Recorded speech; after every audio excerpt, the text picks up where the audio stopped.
on YouTube. And today we got a brand new episode of Quick Scoping for Christ, which I am very excited to bring you. We are covering the book of Ezekiel and Daniel today. We got a double header of an episode. Both are prophetic books of the Bible in their own way in the Old Testament during two different time periods. And I am going to first take a brief minute or so to talk to you guys about COD. I'm kind of over Black Ops 7 right now. The maps suck and it really needs 10v10. Like, we don't need the ballista. We need 10v10 and maps with a little smoother spawns. I don't want 3 or 4 kills and them to just constantly bump over so I can get a triple feed times 3. All of my time wasted on running like across the map to various spots. The non-SBMM mode is great, but at the same time, casual players don't play COD anymore, so we're kind of full circle to try hard, just trying to stomp on people in non-SBMM lobbies. But which, I mean, it's an understandable problem. I get people have COD fatigue, but it's not a great experience. The guns are fun to use, but clipping just isn't as feasible. So on Black Friday, I got Modern Warfare 2 2022, which is great. The kill feed is slow, so I can kind of build some momentum, boost my confidence. The guns are pretty smooth. The maps are iffy, but I think it's fun. And I think it flopped because, again, people were pretty fatigued from COD at the time, and they didn't want another tactical Warzone type of Call of Duty. And then I also got Ghosts on Black Friday, which I think personally is a great COD, and it's great because it's one of the last OG CODs you can play on new-gen consoles. And one of the only ones at that. I think Ghosts only flopped because the FaZe clan, who had immense influence over Call of Duty in the community at the time, they could not adapt to it. And so instead of adapting, they were just negative and poo-pooed the game, and it was also hard for Ghosts to live up to Black Ops 2 because, in a certain sense, no COD has topped Black Ops 2 in much of the community's eyes since Black Ops 2 came out. So Ghosts had it stacked against it, but in hindsight, it's a good COD, and I hope to find lobbies and hit some clips on it. I also didn't like the kill feed, but that's neither here nor there. No. And before we get into Ezekiel, I also want to take a minute and a half to talk about how when you are looking at these prophecies, a lot of them don't make sense. Some of them may have already come to fruition, some of them might not yet have come to fruition, and they are very confusing prophecies. So you need to apply some theory to them. You need to take a look at the past and the present and kind of speculate. So it's important that on one side of the spectrum, we aren't in our own heads too much of the day and driving ourselves crazy over theory and things that may or may not have happened or will happen. You don't want to kind of like not even know what's true or false anymore. On the other end of the spectrum, though, you don't want to distract yourself with meaningless work. There are a lot of jobs that people just kind of bide their time with and slowly march towards death. They ignore their goals and passions and callings and just kind of trudge along, dude. And it's nice because you can distract yourself from scary questions and thoughts that are hard to reflect with yourself and be alone with. That's on the other end of the spectrum. I'm not going to say what jobs those are, but I'm sure you can figure out. There's plenty of jobs that are basically just somebody interceding the flow of money from one end to the other. Kind of meaningless jobs, to be honest. Jobs where you're not really helping yourself or the people around you and doesn't really contribute to what you feel your calling is. But right in the middle, where you have meaningful work, you're helping the people around you, and you also are giving yourself time to be alone with your thoughts and reflect and think about the word, which is very important. It's a nice balance, I feel. So you want to find yourself in the middle of this spectrum. So we're starting in Ezekiel. In Ezekiel chapter 1, on April 5th during Ezekiel's time, the Lord came to Ezekiel, the priest, and gave him visions and prophecies, and he saw some crazy stuff. Chapter 1 is not prophetic in any way, but it is buttering us up for revelation because of the 4 living creatures that he sees. These are 4 cherubim-like creatures. These are crazy looking. They have 4 faces. One is the face of a man. On the right, they have the face of a lion. And on the left, they have the face of an ox. And then they also have a face of an eagle. But I don't really know if that eagle is coming out of the forehead or something, or the eagle face is in the back of the head, or there's like an eagle face with a human face coming out of the eagle's mouth. It's a very strange description. These creatures have each 4 wings on them, and they do not turn as they move along, but go straight, each in the direction they're facing. Their appearance was like burning coals from a torch. Fire moved from these creatures like lightning, and they were fast, speeding like lightning. So I'm imagining it's like anime, where they're like a character in anime where there's blipping about, they're moving so fast, and they're going forward and like sideways. They're not turning, but like they're just kind of darting around. And this description of burning coals is pretty confusing to think about, but I will put up images of what artists have tried to interpret that these creatures look like. The creatures moved with wheels near them. So maybe they were above the wheel, and the wheel had another wheel intersecting them, kind of like this. Like, imagine a 4-pointed wheel. Kind of the image that looks like when a coin is spinning, it looks like, you know, it's multiple coins. And the wheels had eyes all over them, all over the rims. So if this is the wheel, the eyes are all like dotted all around the rim. And the wheels did not turn either, but moved in the directions of the 4 living creatures. These 4 living creatures came together with a sparkling expanse above them, like ice, and above this expanse was the glory of the Lord coming down.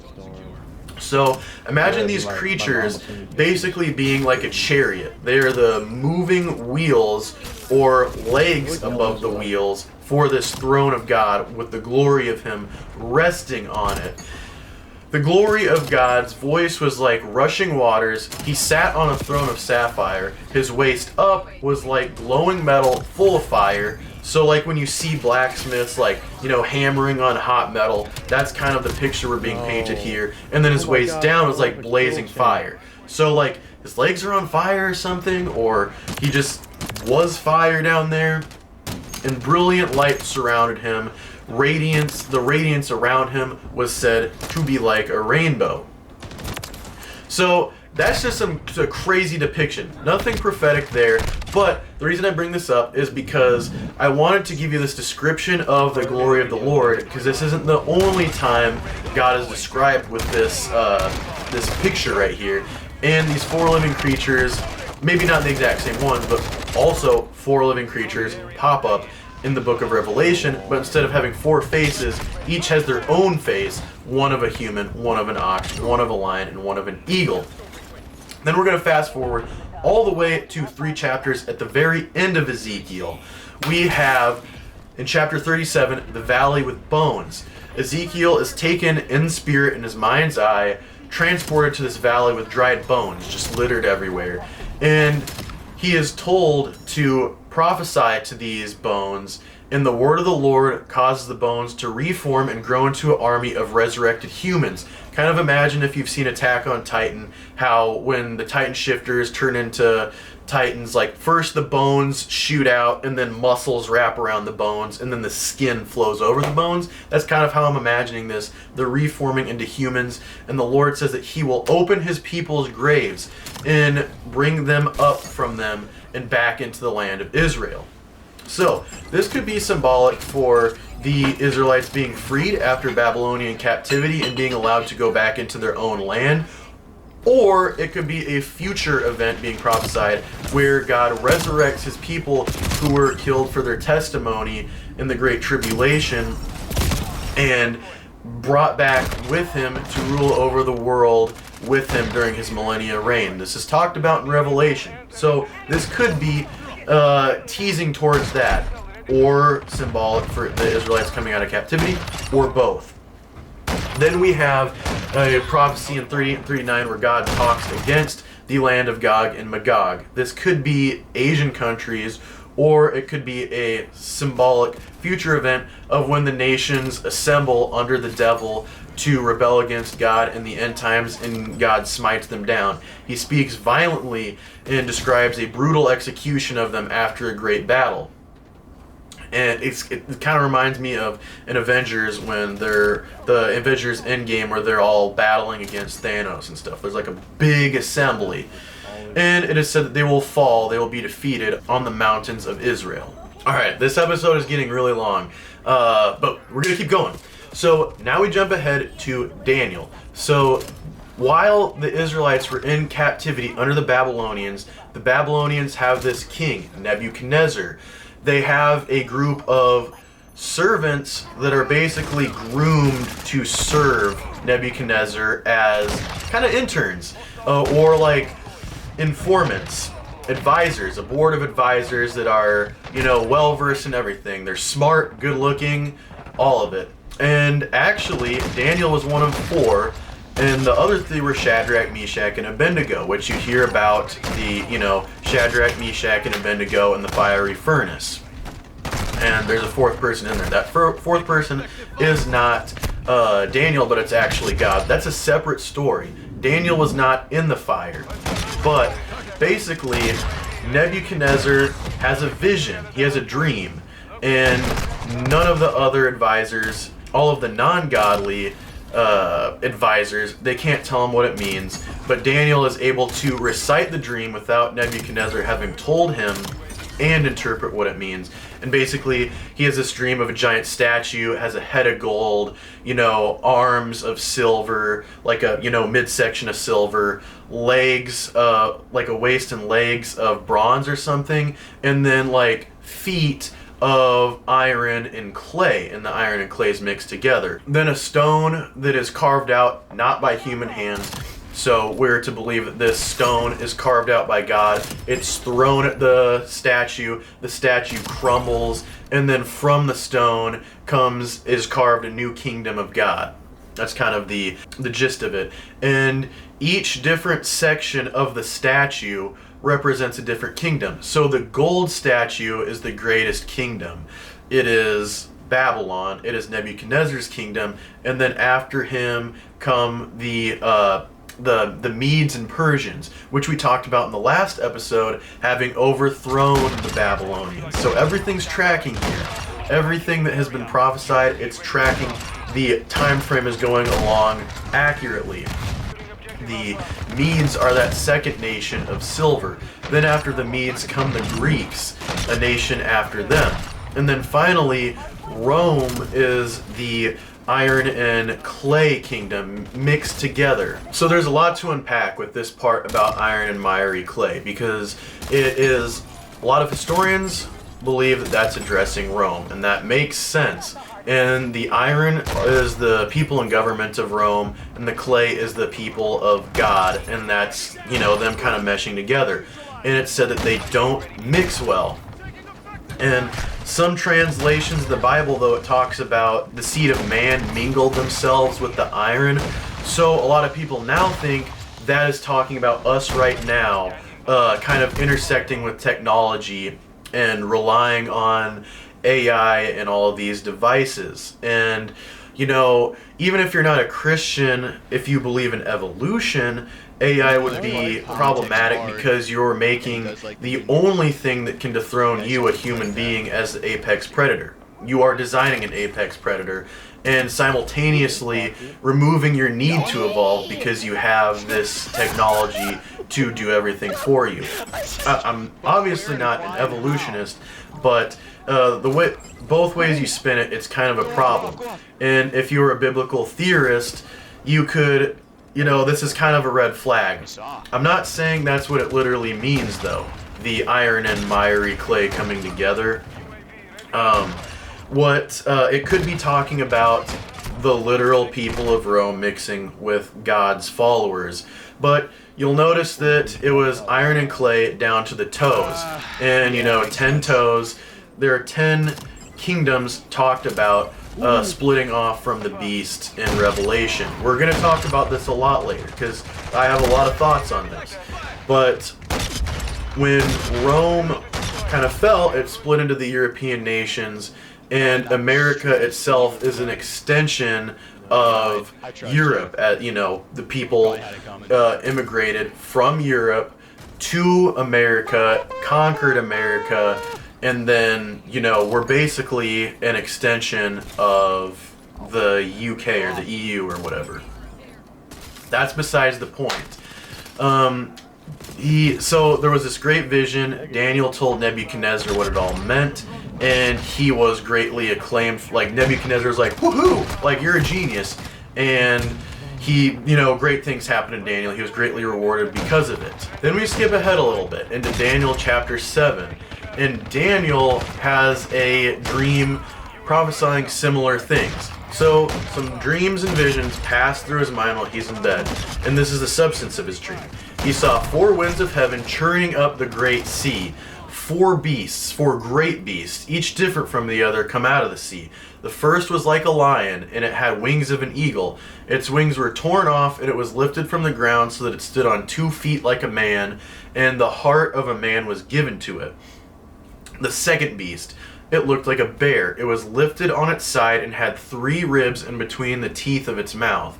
It was told to get up and eat its fill of flesh. The third beast looked like a leopard, and it had 4 bird-like wings. This beast had 4 heads and was given the authority to rule. Then a fourth beast that was terrifying and powerful and had large iron teeth came out. This was the fourth beast. It crushed and devoured its victims. It was different from the other beasts, and it had 10 horns. So kind of like we were talking about the toes. This is a beast that has 10 horns. A little horn came up, and it popped 3 horns out before it. The little horn grew eyes of a man and a mouth that spoke boastfully. It had bronze claws, and its eye horn waged war on the saints and defeated them until God came to take his seat on the throne. So this is crazy. We have this fourth beast. It's talking about a horn declaring war against God's people. This is obviously very symbolic, and it's prophesying a person ruling a kingdom attacking God's people. And the nice thing about Daniel is it sets us up for future prophecies, because it gives us similar symbolism and then gives us an answer key. That's yet to come. I'll get to that. So, throne were set in place, and God took his seat. He is described as wearing clothes white as snow, and his hair being white as wool. His throne was blazing with fire, and its wheels were all ablaze as well. The court was seated, and the books were opened. The fourth beast was boastful until he was slain and his body was destroyed. The other beasts had been stripped of their authority and were allowed to live for a time period. The fourth beast was thrown into the blazing fire. This is talked about how the man of sin is also thrown in the lake of fire after, you know, God's judgment in Revelation. Beautiful, okay. Some similar things. Daniel sees one like a son of man coming with the clouds of heaven. He approached God and was led into his presence. He was given glory and sovereign power. Everyone on earth worshipped him. His dominion is described as everlasting and never passing away or being destroyed. So then we get the interpretation of Daniel's dream. We aren't left to wonder this time. The 4 beasts are 4 kingdoms that will rise from the earth, but the saints of the Most High will receive the kingdom and possess it forever. The 4th beast is the 4th kingdom that will conquer the earth. It will have 10 kings, but another king will rise up after them and subdue 3 kings and speak against God. He will oppress the saints and try to change the times and the laws. This is crazy. He's changing the time and the laws. He is making his own rules. He's changing everything. The saints will be handed over to him for a time, times and half a time. So a time means a year, times means 2 years, and half a time means half a year. That's a little confusing to me, but that's what the subtext at the bottom of my Bible says. But once the court takes its seats, the beast will be judged and its power will be taken away from it forever, and God will reign forever. So we're going to come back to those beasts. Historians and biblical scholars think that first beast is just like Babylon. It's the head in Nebuchadnezzar's dream. That lion is Babylon. The bear is the Medes, and it makes sense because the Medes were given power to overthrow Babylon. In the same way it says that the bear was told to eat its fill of flesh. The Medes were sent, kind of, you know, allowed by God to overthrow Babylon and just destroy that nation. People think that the leopard represents the Greek Empire. So the fourth beast, we unpack this a little differently. This one's crazy. This sounds like some really bad stuff going on from the fourth beast. And just like the feet of the statue, the fourth beast is said to be initially the Roman Empire, and then its 10 horns are 10 kingdoms yet to receive their king or whatever. They're 10 kingdoms yet to come out. And that makes sense because beyond Rome, there were European nations. And then we can think about, like, if we want to get really scary, we can think about the horn popping up being the little horn being an extension of Europe that, you know, problems arise from. And that's something that maybe we were starting to see the birth pains of, the, you know, beginning stages of, but, like, it hasn't gotten as bad as talked about right here yet. And this is kind of talking about, it's foreshadowing a bit of the Antichrist, as a lot of people call him, or the beast out of the sea. That is this little horn with eyes and a mouth that declares war against God's people and does unspeakable things. I'm also going to link a very interesting and insightful video down below about how an artifact of this fourth beast found in Nuremberg, Germany, was used by a German soldier to predict the failure of a certain German nationalist leader from succeeding at his conquest. And it's really, really interesting. Anyway, I just realized how long this video is running, and I still have a lot more to talk about. Originally, I plan on Ezekiel and Daniel being one episode because Ezekiel's content was a little shorter, too short for its own episode. So for the first time, I'm gonna split this quick scoping for Christ into 2 halves, because I really need to dive in to what we're talking about in the next half of Daniel.